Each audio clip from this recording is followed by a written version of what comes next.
we had a forum with the Gateway Cities Innovation here in Massachusetts. And one of the questions is, well, how do we attract more choice riders? And what I said is the best way to attract so-called choice riders is make sure that you're serving your existing ridership as well as you possibly can, and they'll ride. This is Transit Unplugged. I'm Paul Comfort. Good to be with you on another edition of the world's leading transit executive podcast, Transit Unplugged In Depth this week, with our special guest, Noah Berger, who is administrator of the Merrimack Valley Transit System in Massachusetts. Noah, thank you for being a guest today. No, thank you, Paul. And I'm always impressed. You have such a great radio voice. I'm always jealous because I fear I don't. Well, thank you. As you probably know, we've talked, you and I are friends. I honed it during 16 years of Comfort's Corner on a local radio station here earlier in my 20s and 30s.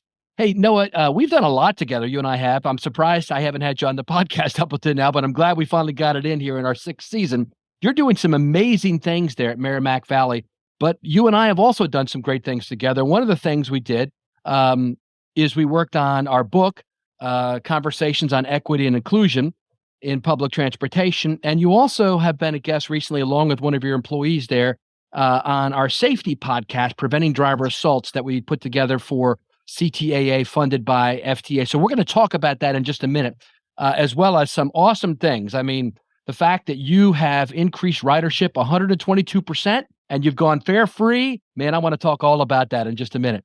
But before we dive into that, tell us first off, tell our listeners about your transit system. Right. So we cover the 16 cities and towns in the northeast corner of Massachusetts, where the center of gravity are the gateway cities of Lawrence, Haverhill, and Methuen. But we go all the way to the Atlantic Ocean, Salisbury, Newburyport, and then we have more sort of rural communities that we serve with demand response in other parts of the service area. We carry about 2 million riders a year. It's an area that really needs strong public transportation. I think what often surprises people, our largest city, Lawrence, is actually 83% Latino. People don't expect that to be a community in Massachusetts. They think it's got to be in Florida or Texas. But that's that. You know, we have the communities in Massachusetts. We call them gateway cities because they're former mill towns that they've always attracted immigrants. It's the same story with just different groups over the years. The mills have recently been repurposed, and they see a lot of vibrancy and new life in those communities. That's great. Tell us about the modes of transportation you operate there. Is it fixed route, paratransit, micro? Tell us a little about that. Yeah, so it's really, we have two business lines. We have the fixed route and the demand response. You know, what we're working hard to do is integrate them together. The fixed, we have about 26 fixed route buses, as well as the demand response service that's not just ADA paratransit. We have some ring and rides in non-ADA communities. And we're trying to simplify the service. So, we can get into that as we talk further. That's great. So do you operate your service directly or do you contract it out? We technically contract it out. It's the way the law was written back in the 70s, it was to protect the private mom and pop operators that were running local transit, before they started became financially unviable. We actually now have a subcorp that is pretty much our operating company. I treat them like they're a department within our company. Technically, it's DGR management, which is she's one person who runs the PVTA in Springfield, Massachusetts, and now us. She's the general manager here. It really is a consultant that helps out with our operations staff. So that's turned out to be a very good relationship. We contracted with her just this past summer. That's wonderful. Tell us about the governance of the agency. You have a board, you have and financing. Tell us how all that works. It's called an advisory board, but they're not really just advisory. It's made up of the 16 cities and towns, the chief elected official or their designee, and then we have a disability rep and a riders rep, and that's all in statute. And it's a weighted vote. Then interesting. Which it means it's very important for Lawrence and Haverhill to attend all meetings. Because they have the biggest populations and the biggest financial contributions, so they get a more of a vote? Exactly. Okay. And it becomes quorum becomes a challenge when either one of them doesn't show up. Do you have monthly meetings with the board? We have mostly monthly meetings. We skip some months. We usually don't meet July and August. We devote, like this month, we devote to subcommittee meetings as well as April. So, but it's mostly, it's a qualified monthly meeting. Yeah, that's interesting. And for people kind of trying to get a picture in their mind where it's at, Boston is the big city people know about in Massachusetts. Are you kind of suburbs of are they a suburb of you, or how do you want to say? Yeah, right. We're in many ways our own world, but we are, we're about 45 minutes, depending on which town, from Boston.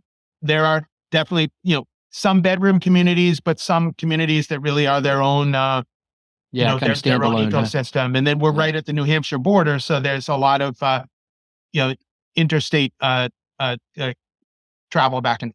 Right. Do you go over state lines with your service? We do. Oh, that's interesting. Okay. So one of the things that fascinated me, Noah, there's a number of things. I think you're one of the coolest guys in our business, bringing in kind of the right and left brain approach to what we're doing here. I really appreciate your focus on the arts and on color and on, music and all that with transit. Tell us about some of the great things you've been doing there. Right. I mean, I think it's, what was a revelation for me is that when I first started back about a year and a half ago now, and I, got on the buses, I went out to community groups and I talked to people. And, I was thinking that the questions are, what do we do well and what do we do not so well, and prepared for both. What I wasn't as prepared for is the third option was, we don't know.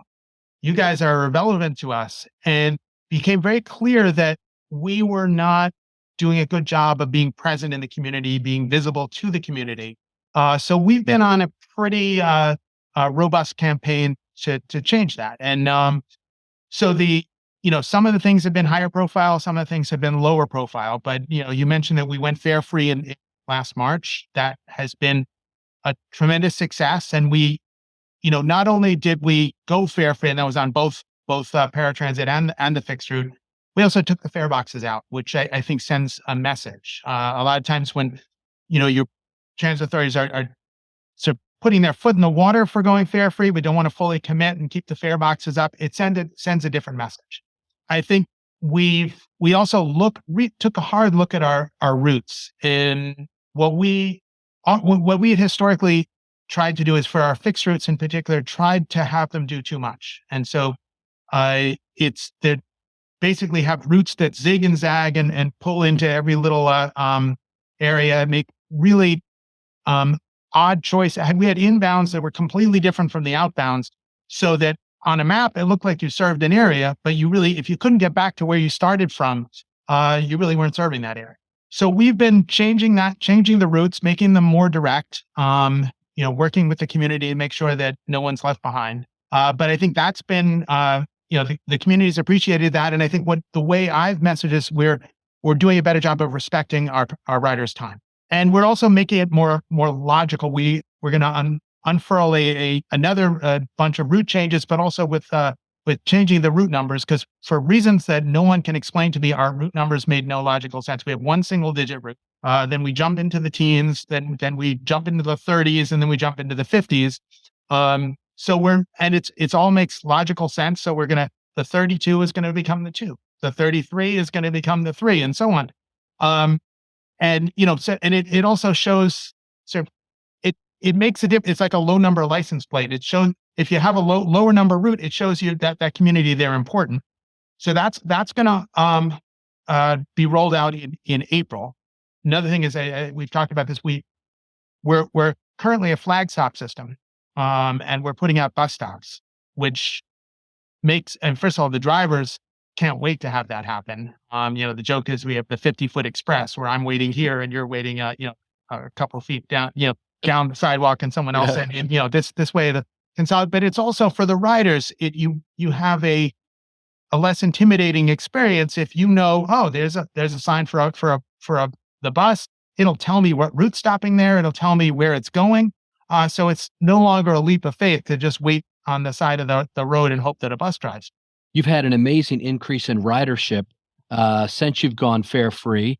last year. I want you to, in a minute, dig into that fare free decision because that was so fascinating when you and I talked about that for the book. But tell us about how ridership has increased since you've gone fare free. It's been almost a year now. We've gone up, almost 122%.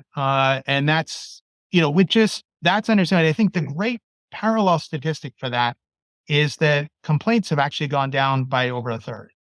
Interesting. So we have more riders and fewer complaints, and that just takes away some of the adversarial relationship between drivers and passengers. I think I think taking away the fare boxes made sense in terms of just kind of tearing down that wall between the drivers and the passengers, and it makes it a more welcome experience. We've paired that with other things. So one of the things we just did this fall is as part of that whole rebranding campaign. So we're MEVA Transit. Okay.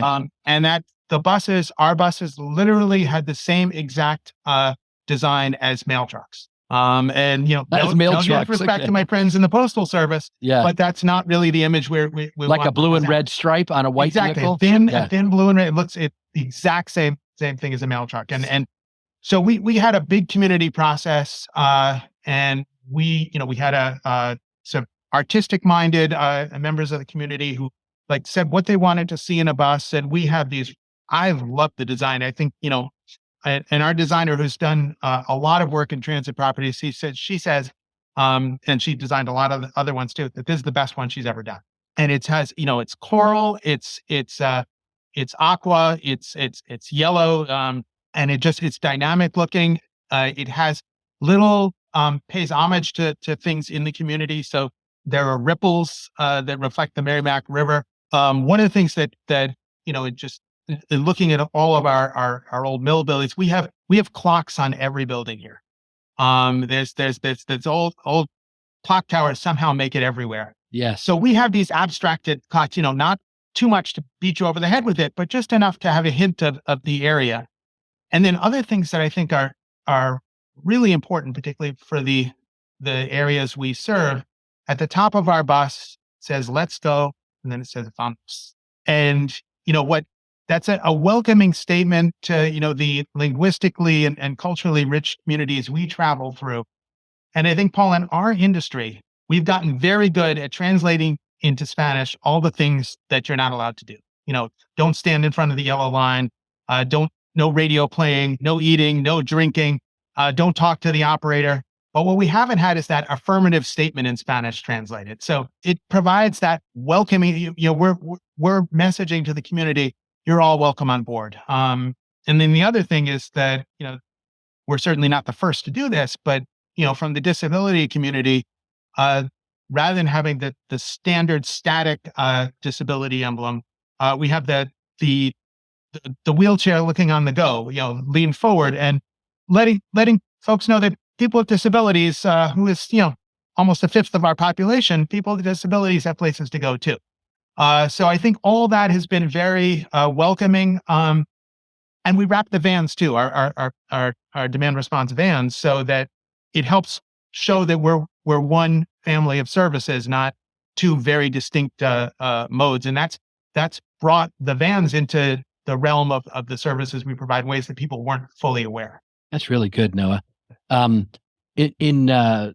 we'll do is we'll post some pictures of your vehicles on our website, transitunplugged.com, with your episode. So that'll be fun. Hey, listen, we're going to take a quick break now for a word from Mike Bismeyer on leadership, kindness, and mentorship. And when we come back, Noah, I'm going to be talking to you about the pianos that you've put out throughout your system. And I also want to dive into the decision-making process you went through with your board to go to zero fare. That's next after this word from Mike Bismeyer on Transit Unplugged.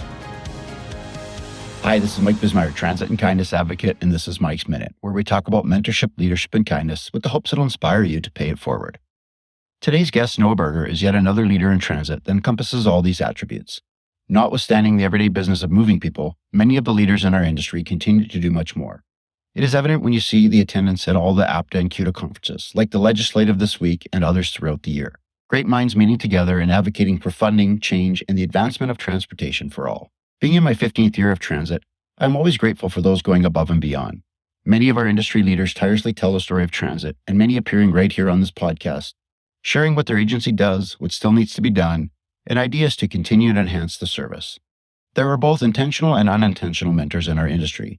Again, many great leaders taking time to help prepare the leaders of the future, and many others simply doing great things every day that those working alongside are inspired to emulate. One of the comments that Noah made today truly resonated with me from all aspects: leadership, mentorship, and kindness. It was capturing that very essence of what transportation is and provides. His comment was as follows: working with the community to make sure no one is left behind. That is kindness at its core, and it inspires me to continue to want to be part of the continuing change in our industry.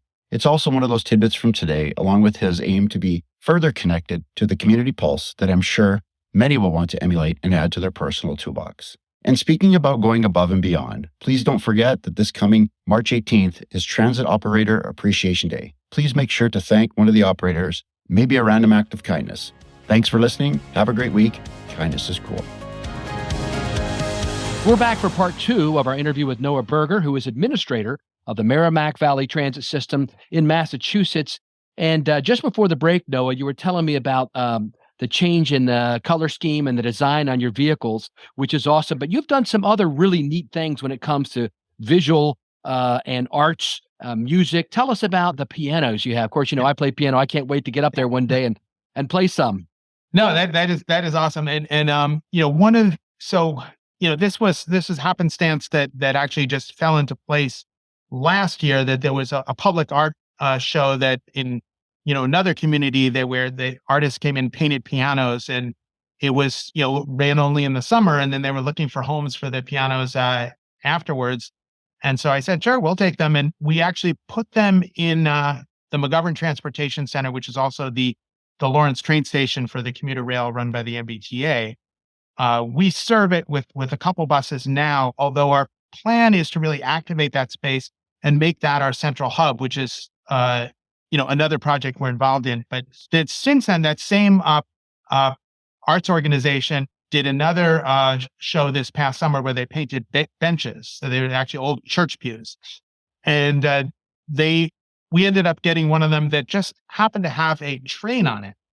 And when they found out that we were going to be the recipient, they painted MEVA on as the insignia for the train in our logo. So I thought that was another touch, to add that whimsy, that joy to the space. Where other things we're doing there is we had a former cafe that had been vacant for the last 10 years, and we used it to store toilet paper and detergent.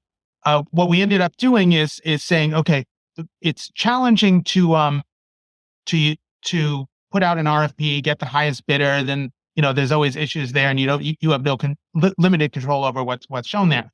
So instead, what we did is we made it a incubator space. We're actually sort of renovating it right now. We're bringing in this local artist she's actually a natural nail artist, and she's going to put her space in there. And then it'll be over time, we'll rotate that and give other small businesses an opportunity to open up their first brick and mortar space. Another opportunity to activate the space. And our goal is to relocate the downtown hub we have in Lawrence that we don't own. It's owned by the city, and it's really, we've outgrown it, to this multimodal center that would be a vibrant center for the community. Awesome. I love all that. I love making, you're weaving yourself more into the fabric of the community. Yes, very much so. That's great. Now, let's dive in for a few minutes on zero fares. Yeah. So you made a decision along with your board to go zero fare in March, and you're back up to over 90% of your pre-pandemic ridership. One of the only or few transit systems I'm aware of that have done that. Tell us about the decision process and the rationale for going zero fare. Right. And I think, Paul, you've been out front with a lot of campaigns for transit authorities to go fare free. And so, we highlighted those examples. I think it helped that, not particularly radical communities, Kansas City, Albuquerque, it's, so it's not like it's this crazy idea that doesn't make any fiscal sense. So we highlighted that while we focused on some of the social benefits and that, transit is a public good that we want people to use, we should do everything we can to do it. But I also focused, for my board is very interested in, is it sustainable? Does it make fiscal sense? So we ran the numbers and, I think we very rarely look at the fully allocated cost of collecting fares.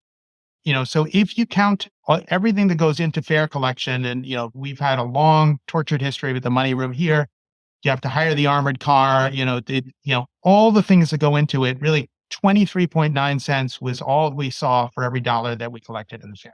It's the tail wagging the dog in some respects. Right? Absolutely. And and I think, it's a very inefficient way to generate revenue. So what we did is, it ended up being a unanimous vote of the board. And, we brought in experts to show what are the pros and cons, what is the long-term implications, and the reality too. And, Paul, this is just between you and me and maybe a few of your listeners, but, I'm admittedly making a bet here. And, like many of my peers, I have a strong but limited supply of COVID relief money, the CARES funds, the ARPA funds. And, when we look at our budget, we have what the fiscal people like to call a structural deficit, which means you're not in deficit now, but if things keep going as they're going, you will be. But the reality is, whether or not we were collecting fares, if we were running just a bare bones system, we'd still have to come and find a new way to generate revenue within a couple of years anyway. So I'm making the bet that if I put the best possible service on the road, make it as attractive to riders to get on board as I possibly can, it's going to be a lot easier for me to make that ask for the funding in 2 years than if I'm running that mediocre service that maybe costs a little bit more, but still is going to need more money. So that's the bet I'm making. And we're going to work our legislative delegation very hard. We actually have a meeting coming up next week with the whole Merrimack Valley delegation, and just make sure we're on the radar screen. Make sure that there's an understanding of how the funds flow. And we've got tremendous support from the delegation. We have a lot of new members this cycle, so just want to make sure that we get in early. That's interesting. And what has been the reception in the community, would you say, to go into what you call it free fare? I've heard a lot of people tell me, "Oh, don't call it free because somebody has to pay. You've got to use zero fare," but they're interchangeable in some respects. But what's been the response from the community? No, I mean the community has been, needless to say, loves it. I think what's interesting is that people only assume it's people in the worst financial situations who benefit, but it turns out that we're all kind of cheap. So people will try a service without the intimidation of having to figure out how to pay the fare or have to worry about it. It brings more people onto the system than otherwise would ride it. I know one of the questions, we had a forum with the Gateway Cities Innovation here in Massachusetts, and one of the questions is, well, how do we attract more choice riders? And I'm always kind of ambivalent about that term because it sounds sometimes like a choice cut of beef, but the reality is, and what I say is, the best way to attract so-called choice riders is make sure that you're serving your existing ridership as well as you possibly can, and they'll ride. The example is when we made our vehicles more accessible. That's obviously great for people with disabilities. It's also great for parents pushing strollers. It's great for people with shopping carts. It's great for someone who has a bum knee that wouldn't want to ride a lift, but a lot easier to take that one step than to climb all the way up the well. So a lot of things like that, you reach a greater greater audience by taking care of everyone. That's great.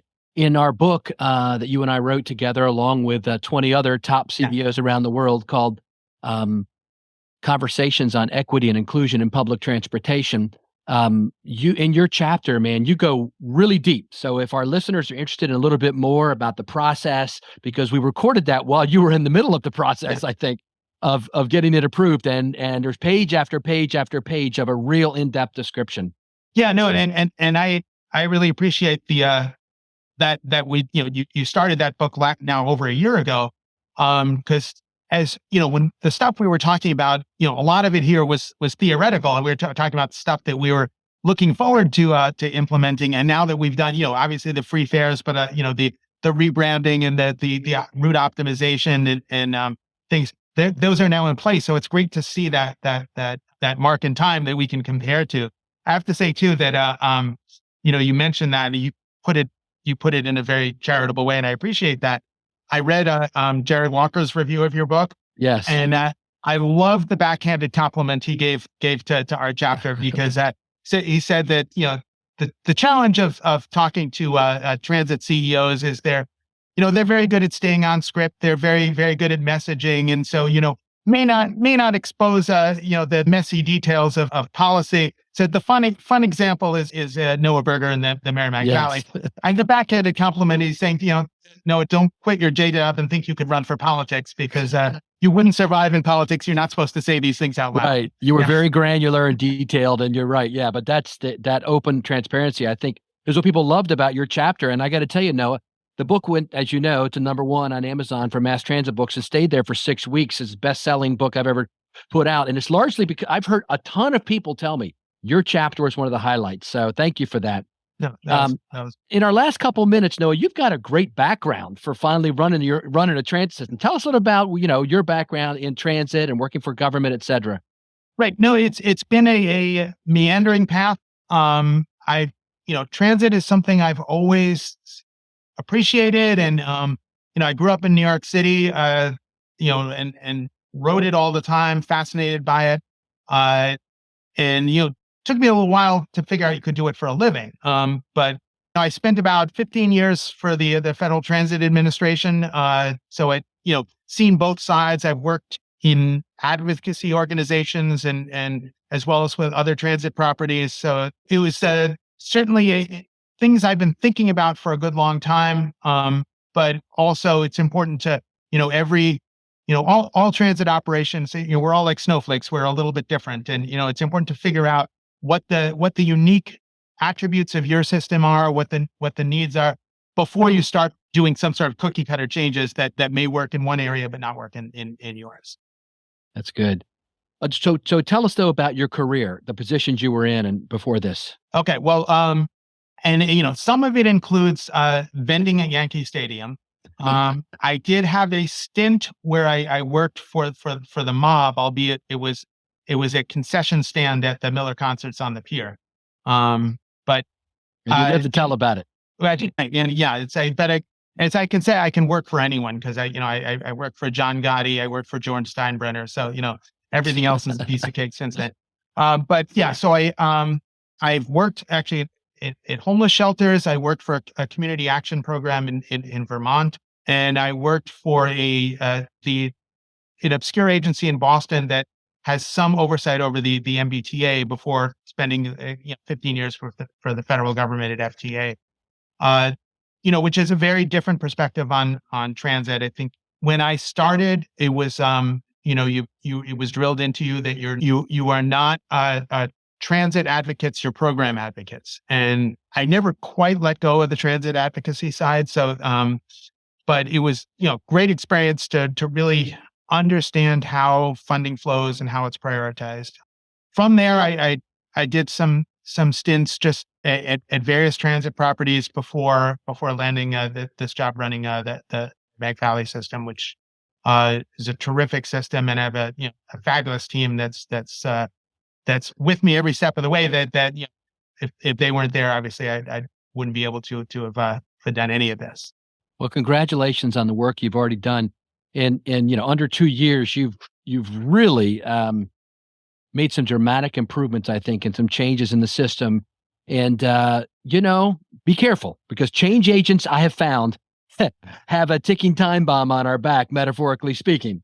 No, I appreciate that, and I think the great line that I heard is that everybody loves change and everybody hates change, and both of those are true. Yeah.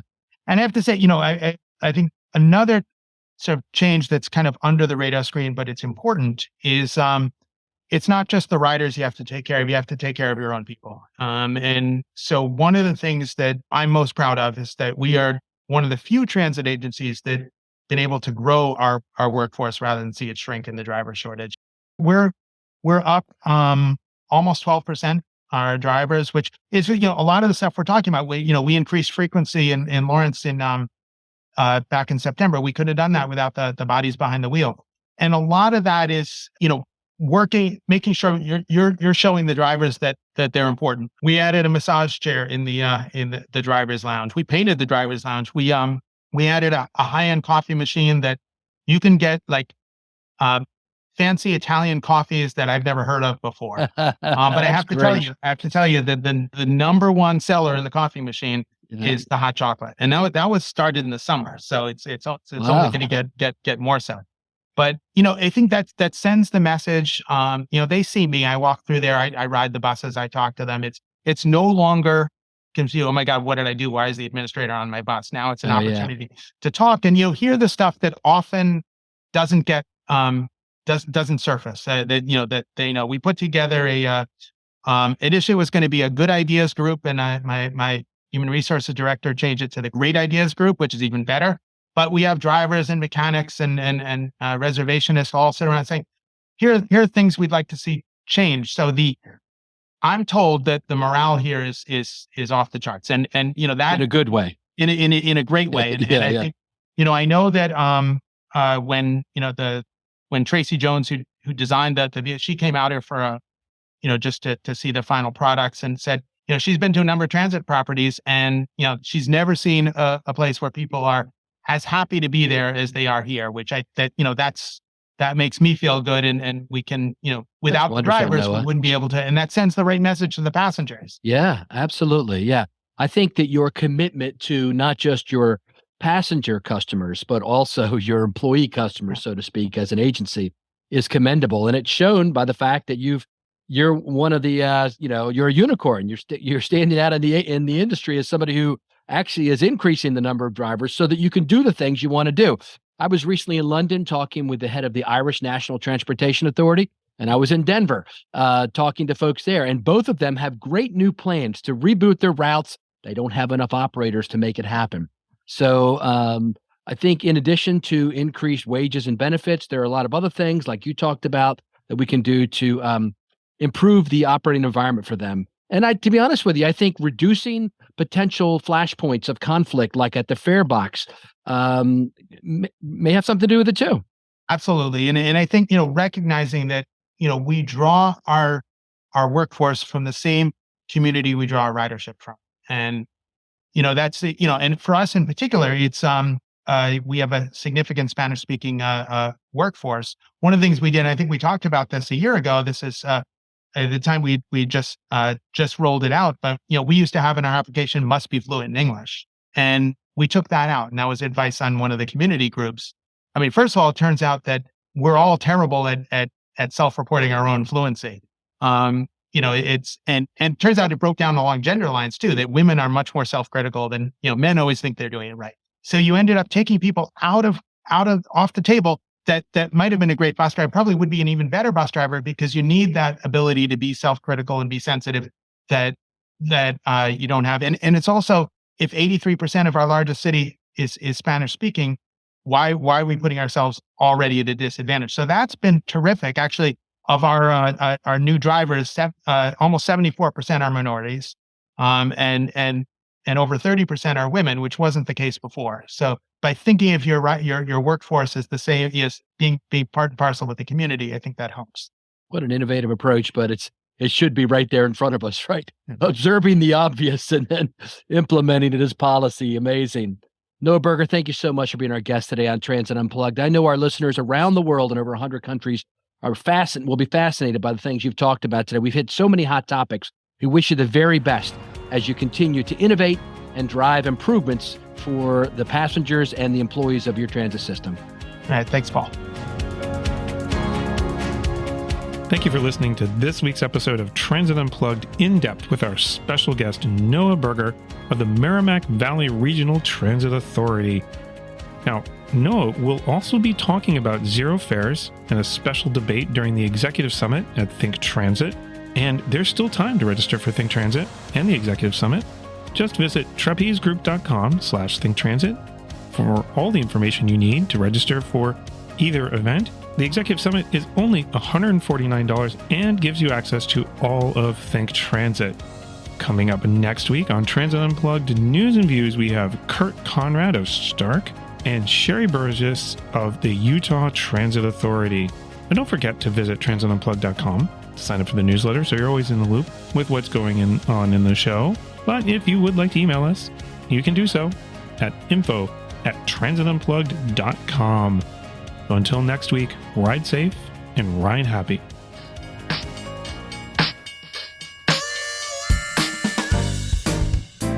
We hope you're enjoying this episode of Transit Unplugged, the podcast. How would you like to see behind-the-scenes footage of the agencies that Paul visits? Then be sure to check out Transit Unplugged TV on YouTube, where transit evangelist Paul Comfort dives into the culture, the food, and the transit of major cities around the world. You'll see the operations control centers, how maintenance shops work, and the latest innovations taking place at agencies around the globe as we work together to improve the lives of our transit riders and our communities. Be sure to subscribe to Transit Unplugged TV on YouTube or at transitunplugged.com.